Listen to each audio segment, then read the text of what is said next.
Donat ubi ungu. Assalamualaikum warahmatullahi wabarakatuh. Teman-teman, hari ini aku mau bikin donat. Ini tuh adalah donat ubi ungu karena anak-anak tuh pada doyan banget makan donat ubi ungu. Jadi ini kita mau bikin lagi. Teman-teman di rumah yang masih penasaran gimana cara bikinnya, ayo mari kita bikin sama-sama. Langsung aja ke cara membuat ya. Di dalam wadah kita masukkan bahan kering, ada tepung terigu, susu bubuk, gula dan ragi. Kemudian kita aduk-aduk bahan keringnya sampai tercampur rata. Kalau sudah rata baru kita masukkan ubi ungu yang sudah dikukus dan sudah dihaluskan. Tambahkan 2 butir kuning telur dan susu cair. Ini susu cairnya dalam keadaan dingin ya teman-teman. Setelah bahan cair dimasukkan, kemudian kita aduk-aduk. Ini aku aduk-aduk dulu menggunakan spatula. Kita aduk-aduk sampai semua bahannya tercampur rata. Kalau sudah rata, baru nanti kita akan mixer ya teman-teman. Nah, ini adalah cara aku untuk mengurangi beban kerja dari si mixer ya teman-teman, agar nanti mixernya tidak gampang panas. Jadi kita campurkan dulu semuanya menggunakan tangan seperti ini. Kalau semuanya sudah tercampur rata, sudah setengah kali, margarin dan garamnya sudah dimasuk, baru nanti aku lanjut uleni menggunakan mixer. Tapi kalau seandainya teman-teman nggak mau diuleni menggunakan tangan, mau langsung aja pakai mixer juga boleh ya. Ini margarin dan garamnya sudah dimasukkan ya. Lanjut aku mau uleni lagi menggunakan mixer. Kita mixer pelan-pelan aja, mulai dari kecepatan yang paling rendah, kemudian kita naikkan ke kecepatan yang sedang. Setelah adonannya agak sedikit lembut, baru nanti kita naikkan ke speed yang paling tinggi ya. Kita mixer sampai adonannya kalis elastis. Nggak ada patokan waktu ya teman-teman, pokoknya sesuaikan aja dengan kecepatan mixer masing-masing. Nah, ini setelah aku mixer beberapa saat, adonannya sudah kalis. Sekarang aku mau cek dulu ya teman-teman, apakah adonannya sudah benar-benar kalis. Caranya kita lebarkan atau kita rentangkan adonannya seperti ini. Kalau sudah bisa tipis dan tidak gampang robek, berarti sudah kalis elastis. Nah, ini adonannya sudah kalis. Kalau sudah kalis seperti ini adonannya mau aku rapikan dulu agar nanti pada saat dibagi-bagi adonannya lebih gampang. Aku bagi-bagi adonannya seberat 35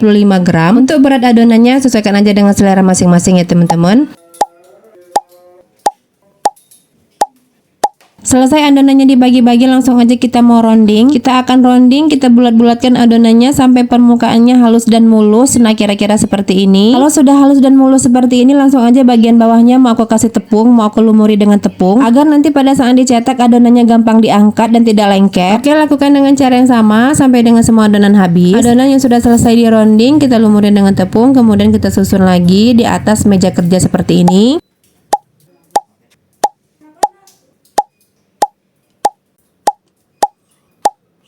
Kalau sudah, kita proofing sebentar selama lebih kurang 30 menit atau sampai adonannya setengah mengembang. Nah, kalau sudah setengah mengembang seperti ini, adonannya sudah siap untuk kita cetak. Cetakannya aku pakai cetakan seperti ini ya teman-teman. Kalau seandainya teman-teman punya cetakan, boleh dipakai. Kalau seandainya nggak punya, boleh secara manual aja. Jangan lupa seluruh permukaan adonan kita lumuri dengan tepung agar nanti pada saat dicetak dia tidak lengket. Letakkan adonan yang sudah kita lumuri dengan tepung tadi di tengah-tengah cetakan. Kemudian kita tekan-tekan menggunakan alat penekan cetakan sampai dengan semua udara atau semua gelembung yang ada di dalam adonan itu keluar atau kempes. Setelah adonan ditekan-tekan, kemudian kita akan kasih bolongan di tengahnya dengan alat pembolong seperti ini. Nah, kira-kira seperti inilah ya teman-teman penampakannya setelah selesai dicetak. Hasilnya jadi rapi, cakep banget. Adonan yang sudah selesai kita cetak, kemudian kita letakkan di atas alas tatakan donat seperti ini agar nanti pada saat mau digoreng adonannya gampang diambil ya teman-teman. Jadi adonan yang sudah selesai kita proofing, pada saat mau digoreng itu kan rentan banget dia penyok-penyok. Nah, kalau kita menggunakan alas tatakan donat seperti ini tuh, kita tidak perlu memegang adonan. Jadi kita angkat aja alas tatakan donatnya, kemudian kita cemplungkan atau kita masukkan adonan donat tadi ke dalam kuali atau ke dalam minyak yang sudah dipanaskan. Jadi meminimalisir bentuk donat jadi penyok-penyok, sehingga nanti pada saat selesai digoreng donatnya jadi bagus, cantik dan rapi. Tampilannya mirip seperti donat ala-ala bakery yang sering dijual-jual oleh orang-orang itu loh teman-teman. Tapi kalau seandainya teman-teman di rumah belum punya cetakan seperti ini, boleh banget dicetak secara manual dulu. Dulu sebelum aku punya cetakan ini juga aku mencetaknya secara manual loh teman-teman. Tapi walaupun donatnya dicetak secara manual, hasilnya masih tetap bagus. Sebenarnya kalau donatnya mau dimakan sendiri tidak masalah sih, masalah bentukannya mau rapi mau tidak, yang penting donatnya empuk enak dimakan. Tapi kalau seandainya mau dijual, kalau kata aku mah tampilannya penting banget ya teman-teman. Karena orang-orang itu yang pertama dilihat tampilannya dulu. Kalau tampilannya sudah oke, nanti orang akan tergiur untuk membeli. Apalagi kalau ditambah dengan rasanya yang enak mantul, pasti nanti orang-orang bakalan repeat order. Ini kita masih proses cetak mencetak. Ini cetak mencetaknya agak lama ya teman-teman, karena ini walaupun bikinnya 250 gram tapi hasilnya juga lumayan banyak. Minusnya kalau kita menggunakan cetakan seperti ini tuh prosesnya agak lama. Tapi kalau kita mencetaknya secara manual bisa dikerjakan dengan cepat, tapi hasilnya nanti tuh kurang rapi. Semuanya itu ada plus dan minusnya ya teman-teman. Pokoknya sesuaikan aja lah dengan selera dan kemampuan teman-teman di rumah masing-masing. Oke, ini kita sudah selesai proses pencetakan. Lanjut, ini adonannya sudah aku pindahkan ke atas loyang seperti ini. Setelah disusun rapi di atas loyang, baru nanti mau aku proofing.